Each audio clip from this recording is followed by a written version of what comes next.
बसोप्रीन hormone का मुख्य कार्य क्या है? रक्तदाब का बढ़ाना, धमनियों को सिकोड़ना, वृक्क नलिकाओं में जल का पुनर्अवशोषण करना या इनमें से सभी? इसका सही जवाब है इनमें से सही। बसोप्रीन हार्मोन मुख्यतः रक्तदाब को नियंत्रित करता है एवं तापमान को भी संतुलित बनाए रखने में मदद करता है। अगला सवाल, निम्नलिखित में से कौन सा रक्त स्कंदन यानी ब्लड क्लॉटिंग के लिए अनिवार्य है? Sodium ion, chlorine ion, calcium ion या फेरस आयन? इसका सही जवाब है कैल्शियम आयन।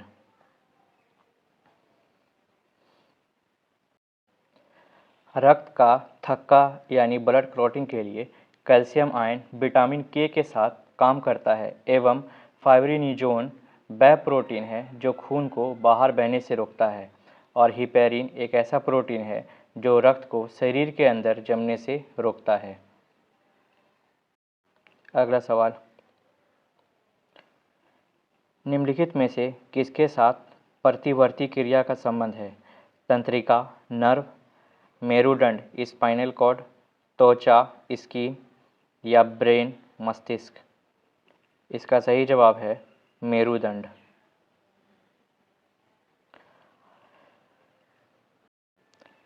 शरीर में हो रही प्रतिवर्ती क्रियाओं को मेरुरज्जु या रीढ़ की हड्डी द्वारा नियंत्रित किया जाता है। प्रतिवर्ती क्रिया में शरीर में अनैच्छिक क्रियाओं को नियंत्रित किया जाता है।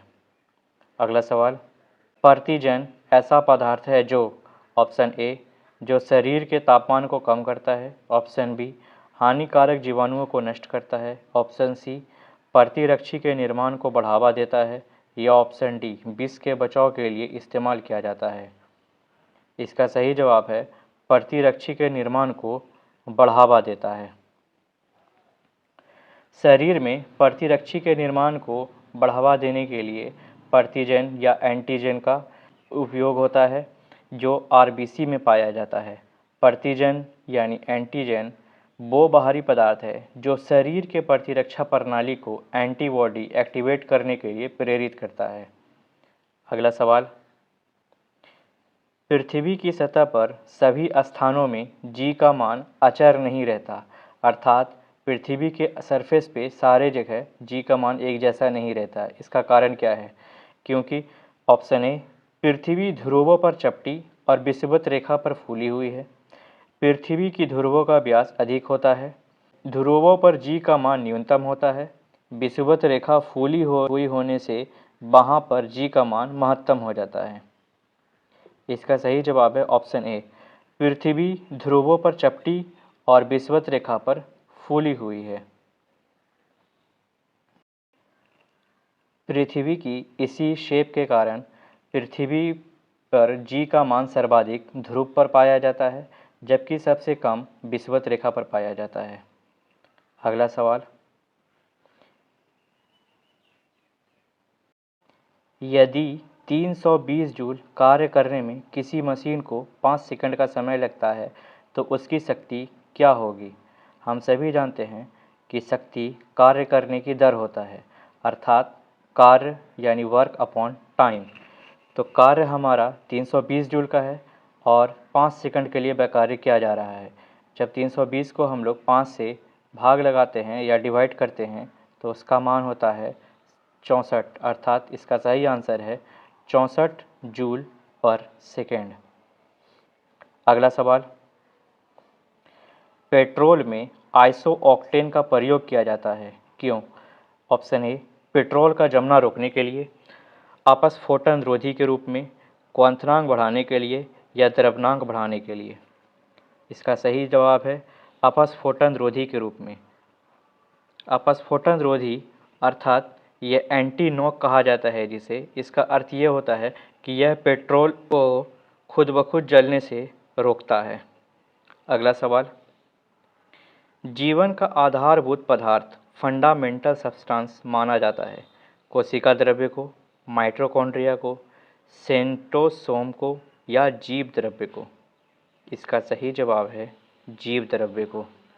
जीव द्रव्य जीवन का आधारभूत पदार्थ है और जीव द्रव्य का 70 से 80% भाग जल का बना हुआ होता है। अगला सवाल, यदि किसी पिंड के संवेग को तिगुना कर दिया जाए तो उसकी गतिज ऊर्जा क्या होगी? हम लोग जैसा जानते हैं कि kinetic energy is equal to half mv² होता है। अर्थात अगर हम लोग मास से ऊपर नीचे मल्टीप्लाई कर देते हैं तो ऊपर m और v दोनों पे स्क्वायर आ जाता है। अर्थात kinetic energy is equal to p²/2m होता है। और हमें प्रश्न में कहा जा रहा है कि जब संवेग को 3 गुना कर दिया जाए तो यहाँ हम लोग p का मान 3p ले लेते हैं। जब उसको स्क्वायर करते हैं तो वो 9p²/2m आता है। और हम लोग जानते हैं कि p²/2m को हम लोग काइनेटिक एनर्जी भी लिख सकते हैं। तो 9 इंटू p²/2m हुआ और p²/2m को हम लोग काइनेटिक एनर्जी लिख सकते हैं। अर्थात काइनेटिक एनर्जी बढ़े हुए मोमेंटम से निकले हुए काइनेटिक एनर्जी का 9 गुना होता है। तो इसका सही जवाब है 9 गुना हो जाएगा। अगला सवाल, प्रकाश संश्लेषण की दर सबसे अधिक होती है बैंगनी रंग में, नीले रंग में, लाल रंग में या पीले रंग में? इसका सही जवाब है लाल रंग में। हम सभी जानते हैं कि प्रकाश संश्लेषण में क्लोरोफिल सबसे ज़्यादा लाल रंग को अवशोषित करता है और सबसे ज़्यादा हरे रंग को परावर्तित करता है। अर्थात क्लोरोफिल लाल रंग को अवशोषित करने की वजह से प्रकाश संश्लेषण की दर सबसे अधिक हो जाती है, जबकि सर्वाधिक हरे रंग को परावर्तित करने से हरे रंग का प्रकाश संश्लेषण की दर सबसे कम हो जाती है। अगला सवाल, किसी तत्व का आयतन परमाणु के आयतन की तुलना में नगण्य होता है, बराबर होता है, अधिक होता है या कम होता है? इसका सही जवाब है अधिक होता है। अगला सवाल, बिना निषेचन से बना फल क्या कहलाता है? पार्थोजीनेसिस, पार्थेनोकॉपी, माइटोसिस, मियोसिस? इसका सही जवाब है पार्थेनोजेनेसिस।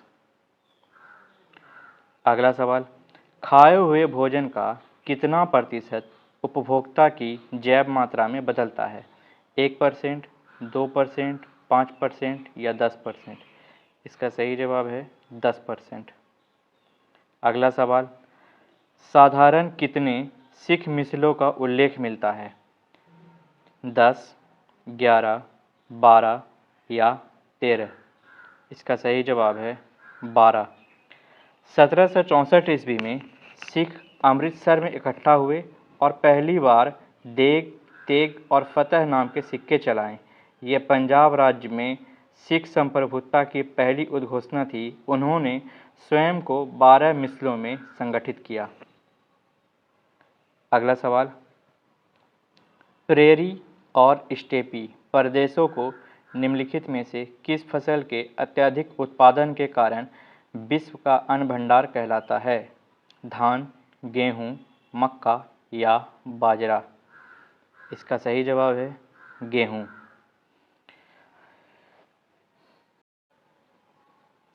समशीतोष्ण क्षेत्र में पाए जाने वाले क्षेत्र को ही प्रेरी और स्टेपी प्रदेश कहा जाता है।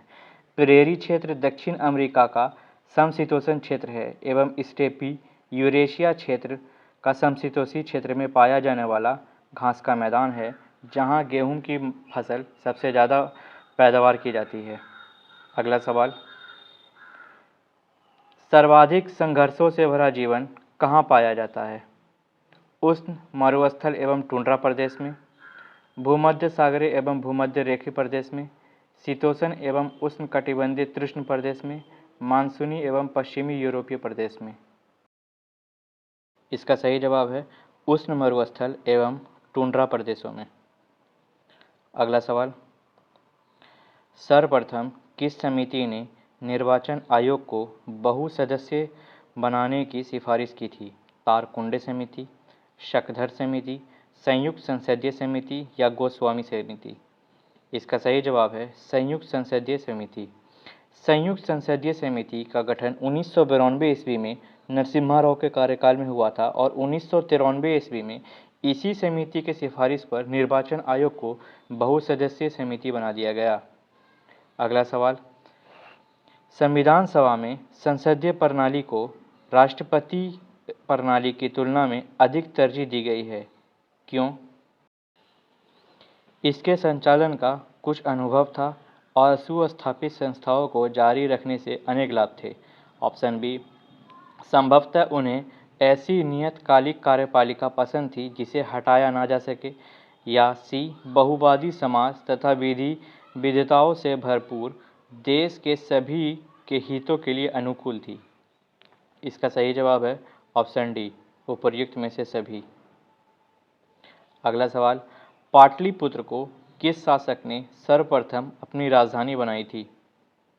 उदयन, अशोक महान, चंद्रगुप्त विक्रमादित्य या कनिष्क? इसका सही जवाब है उदयन। उदयन ने पाटलिपुत्र की स्थापना की थी और इसे ही अपनी राजधानी बनाया था। उदयन हर्यक वंश से संबंधित था और हर्यक वंश की स्थापना बिंबिसार के द्वारा किया गया था। अगला सवाल, नालंदा विश्वविद्यालय किस लिए विश्व प्रसिद्ध था? चिकित्सा विज्ञान, तर्कशास्त्र, बौद्ध धर्म दर्शन या रसायन शास्त्र? इसका सही जवाब है बौद्ध धर्म दर्शन। नालंदा विश्वविद्यालय की स्थापना गुप्त वंश के शासक कुमार गुप्त के द्वारा किया गया था और इसकी स्थापना 5वीं शताब्दी में ही कर दी गई थी। अगला सवाल, एल नीनो क्या है? दक्षिण अफ्रीका की एक नदी, पूर्वी अफ्रीका की एक भाषा, एक कटाव बहाव का प्रारूप या ऑप्शन डी, विश्व मौसम से संबंधित? इसका सही जवाब है विश्व मौसम से संबंधित। एल नीनो यह विश्व मौसम से संबंधित है क्योंकि यह प्रशांत महासागर के भूमध्य क्षेत्र की एक समुद्री घटना है। अगला सवाल, उष्णकटिबंधीय चक्रवात जिसे ट्रॉपिकल साइक्लोन स्टॉर्म भी कहा जाता है, जो फिलीपींस, जापान और चीन में आते हैं, उन्हें क्या कहता है? विधिवत झंझावत, थंडर स्टॉर्म, प्रचंड बवंडर, टाइफून, प्रभंजन, टोर्नेडो या झंझावत, हुर्रिकेन? इसका सही जवाब है टाइफून। बता दें कि बंगाल की खाड़ी में जो चक्रवात आते हैं उसे साइक्लोन के नाम से जाना जाता है। ऑस्ट्रेलिया में जो चक्रवात आता है उसे बिली बिली के नाम से जाना जाता है और जो उत्तरी अमेरिका में चक्रवात आता है उसे टॉर्नेडो कहा जाता है। जबकि फिलीपींस, जापान और चीन वाले क्षेत्र में जो साइक्लोन आते हैं उसे हम लोग प्रचंड बवंडर या टाइफून के नाम से जानते हैं। अगला सवाल, ग्रेनाइट में परत उतारने की प्रक्रिया एक्सफोलाइशन को क्या कहते हैं? किस तरह से हम उसके परत को उतारते हैं? यांत्रिक बेदरिंग यानी मैकेनिकल बेदरिंग से, रासायनिक बेदरिंग, केमिकल बेदरिंग, फॉल्टिंग या फोल्डिंग से? इसका सही जवाब है मैकेनिकल बेदरिंग से। यानी ग्रेनाइट के परत को हम लोग मैकेनिकल बेदरिंग के द्वारा उतारा जाता है। ग्रेनाइट एक आग्नेय चट्टान का उदाहरण है। अगला सवाल, भारत में वर्षा को इस तरह सही रूप में वर्णित कर सकते हैं: जाड़े में कोई वर्षा नहीं होती, गर्मी में कोई वर्षा नहीं, अनियमित और असंतुलित, या गर्मी में अत्यधिक वर्षा?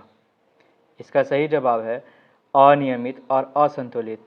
भारत में ऐसा कोई मुख्य रूप से किसी भी प्रकार की श्रृंखला नहीं है, बल्कि भारत में अनियमित और असंतुलित रूप से वर्षा होती है। अगला सवाल, बौद्ध धर्म से संबंधित अर्धगोलाकार अंतोष्ठी संबंधित टीलों को क्या कहते हैं? तोरण, स्तूप, विहार या दुखंद? इसका सही जवाब है स्तूप। भारत का सबसे बड़ा स्तूप केसरिया है और भारत का सबसे प्रसिद्ध स्तूप सांची का स्तूप है जो मध्य प्रदेश में है। इसे महान अशोक के द्वारा बनाया गया था। इसे यूनेस्को के विश्व धरोहर में 1989 में शामिल किया गया था। अगला सवाल, मुख्यमंत्री किसके लिए जिम्मेदार नहीं है? राज्य प्रशासन चलाना, कानून और व्यवस्था बनाए रखना, राज्य की सुरक्षा, उपर्युक्त में से कोई नहीं? इसका सही जवाब है राज्य की सुरक्षा।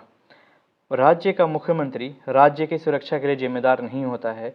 राज्य की सुरक्षा की जिम्मेदारी अनुच्छेद 355 के तहत केंद्र सरकार की होती है। अगला सवाल, वित्तीय घाटे का क्या तात्पर्य है? अर्थात वित्तीय घाटे से आप क्या समझते हैं? ऑप्शन ए, खर्च से अधिक आय, ऑप्शन बी, स्फीति जिसे इन्फ्लेशन भी कहते हैं, ऑप्शन सी, सभी मदों से प्राप्त आय खर्च से कम, या ऑप्शन डी, इनमें से कोई नहीं? इसका सही जवाब है सभी मदों से प्राप्त आय खर्च से कम, यानी जब सरकार को सभी मदों से प्राप्त आय उसके किए गए कुल वार्षिक खर्च से अगर कम हो जाए तो उसे हम लोग वित्तीय घाटा कहते हैं। अगला सवाल, दांडी कूच का नेतृत्व किसने किया था? 1942 में महात्मा गांधी, 1930 में सरदार वल्लभ भाई पटेल, 1930 में महात्मा गांधी या 1942 में सरदार वल्लभ भाई पटेल? इसका सही जवाब है 1930 में महात्मा गांधी। 12 मार्च 1930 को महात्मा गांधी अपने साबरमती आश्रम से अपने 79 समर्थकों द्वारा दांडी के लिए कूच किया था और 24 दिनों की यात्रा करने के बाद वहां पहुंचकर उसने नमक बनाकर नमक कानून तोड़ा था। अगला सवाल, इनमें से कौन सी घटना सत्य नहीं है? अर्थात जो घटना दी गई है उसके सामने उसका वर्ष दिया गया है, तो कौन ऐसी घटना है जो उस वर्ष में नहीं हुई है? साइमन कमीशन 1927, नमक सत्याग्रह 1930, भारत छोड़ो आंदोलन 1941, गांधी इरविन समझौता 1931। इसका सही जवाब है भारत छोड़ो आंदोलन 1941। भारत छोड़ो आंदोलन 1942 में हुआ था, जबकि साइमन कमीशन 1927 में बनकर तैयार हो गया था और भारत ये 1928 में आया था। तो इस हिसाब से साइमन कमीशन जो बना था वो 1927 में ही बन चुका था। नमक सत्याग्रह 1930 में हुआ था। गांधी इरविन समझौता, गांधी और यहाँ के वायसराय इरविन के बीच 1931 में एक समझौता हुआ था। तो इसका सही जवाब है भारत छोड़ो आंदोलन 1941, जो बिल्कुल गलत है। भारत छोड़ो आंदोलन का सही वर्ष 1942 है। अगला सवाल, गांधी जी द्वारा चलाए गए सफल सत्याग्रह के साथ कौन सा स्थान जुड़ा हुआ है? पोरबंदर, चौरी चौरा, चंपारण या नोआखली? इसका सही जवाब है चंपारण। वर्ष 1917 में गांधी जी का भारत में पहला सत्याग्रह चंपारण हुआ था, जो सफल रहा था। अगला सवाल, निम्नलिखित घटनाओं को कालानुक्रम में रखें, यानी जो नीचे दी गई घटनाएं हैं वो अपने साल के हिसाब से सजाना है। साइमन कमीशन, सांप्रदायिकवाद, दांडी कूच या गांधी इरविन समझौता? साइमन कमीशन 1928 में होता है, सांप्रदायिकवाद 1932 में होता है, दांडी कूच 1930 में होता है और गांधी इरविन समझौता 1931 में होता है। इस हिसाब से दिए गए ऑप्शन के अनुसार 1, 3, 4 और 2, अर्थात ऑप्शन सी सही है, यानी साइमन कमीशन 1928, दांडी मार्च 1930, गांधी इरविन समझौता 1931 और सांप्रदायिकवाद 1932 सही जवाब है इसका। अगला सवाल, चौरी चौरा की दुर्घटना जिसमें जुलूस के लोगों ने 22 सिपाहियों की हत्या की किस साल हुई? 1919, 1922 में, 1929 में या 1935 में? इसका सही जवाब है 1922 में। गांधी जी द्वारा 1920 में असहयोग आंदोलन शुरू किया गया था। असहयोग आंदोलन 1922 में गोरखपुर जिला पहुंचने के बाद उग्र हो गई और गोरखपुर जिला के चौरी चौरा थाने में घुसकर उन्होंने थाने को आग लगा दिया, जिसमें कुल 22 सिपाहियों की जलकर मौत हो गई, जिसके बाद 1922 में ही गांधी जी को असहयोग आंदोलन स्थगित करना पड़ा। अगला सवाल, पटना लॉन का गांधी का मैदान के रूप में कब नामांकन किया गया? भारत छोड़ो आंदोलन के दौरान, साइमन आयोग विरोधी रैली के दौरान, भारत की स्वतंत्रता के अवसर पर या इनमें से कोई नहीं? इसका सही जवाब है इनमें से कोई नहीं। गांधी मैदान का नाम बांकीपुर अधिवेशन के दौरान ही पटना लॉन या बांकीपुर मैदान के नाम से जाना जाता था। पिछला वीडियो देखने के लिए स्क्रीन पर क्लिक करें, वीडियो को लाइक करें, शेयर करें और चैनल को ज़्यादा से ज़्यादा सब्सक्राइब करें। Thank you.